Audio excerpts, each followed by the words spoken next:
the SQL Server, right? SQL Server technology. So you may want to look for other destinations. And let's view this one. This says, okay, LEDB will load the data into our LEDB compliant relational database, such as SQL Server. Okay, then we can use it. So then we have LEDB here. And then you need to let the data flow from the source to the destination. So I may change the name so that it can easily be seen. So rename. Now is it company X?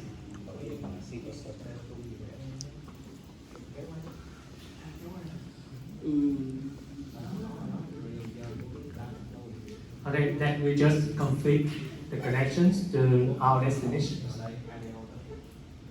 Now you will use the same connections, or you may want to create a new one.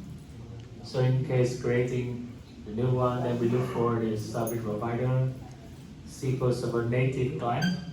If you don't have it, then you may want to use like OLEDB provider for SQL Server. So any provider, as long as we can access the SQL Server. Okay, and then here I have localhost.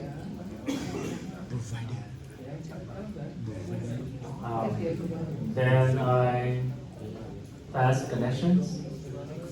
Okay, connections succeeded. Then I can choose company X database because I want to load the data in the company X database. So I click OK. Then you have localhost company X connections. Then we check if we can see any table. Okay, here. Now we have this company X database, and the target will be a table. So then you can create a new table, or you push the data to the existing table. In case we create a new table, then you click on a new button. Then it will be based on the input, the flow from the data source, and will automatically create a script for you. So remember, this is the default one.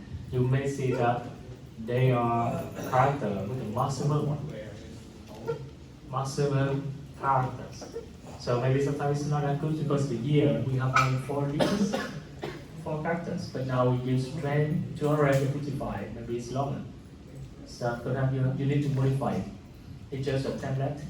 Okay, so before create a table, then let's look back in our company X database. So company X database. So we have some existing tables, right? Now let's look for a new table, like I will create a new table with retail sale, retail sales 22. And we have no retail sale 22 in company X, right? Only retail sale 2, G2, G1, and it's not 22. So when you declare that setting, and then you click OK, so then now this software, the pipeline, already created that table for you. So let's go back to the SQL Server again, the company X, and then we click on a table with a refresh button. Okay, then you will see the retail sale 22 here. So let's select the data. So at this moment, we didn't load any data. We just do the configuration. So that means it will create only the structure, the table headers. Okay, no data. But it will contain those columns based on our definition from this pipeline. Now to push the data, then you need to do the mapping. Mapping already done for you automatically because they're just the recommendations. Then you need to check if the column here from the source will, here you see the source is Postgres source, and the year here is from the destination. So then we try to check if it's mapping correctly or not, and then it is fine. So we click OK. Now we finish the flow design to migrate the data from Postgres source to the server, SQL Server destination. But it's not yet the data in your system because here is just the design, not the loading. So to load the data, we have to run this pilot. So let's say if I run this pilot, and then you see the data will be moving from the source to the target.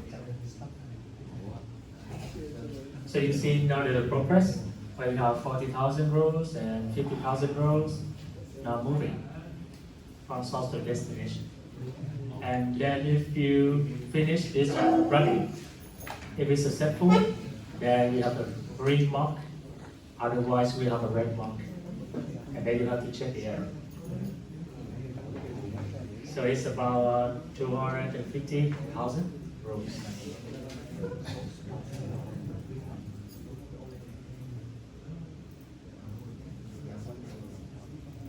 Okay, it will take time because of the infrastructure of this machine. Then you need to be aware also this one, where we have the destinations and the staging server. So let me, okay, now we have the grid mark. I mean, we already migrate, load 245 for 158 rows. And then let's check from the SQL Server. Okay, SQL Server, where is it? Okay, this table. Then we run this select again. Okay, now you can see the data. I would recommend you to double check if we migrate all the rows to destination or not. That means, do we have 240 something thousand rows? Then you have to go to how to know how many rows in the table. How can we write a select to measure how many rows? Count, yeah, count the list. So count the list. Okay. Okay, then we have this click that number. So now we're done with the pilot. And you can run this with your machine.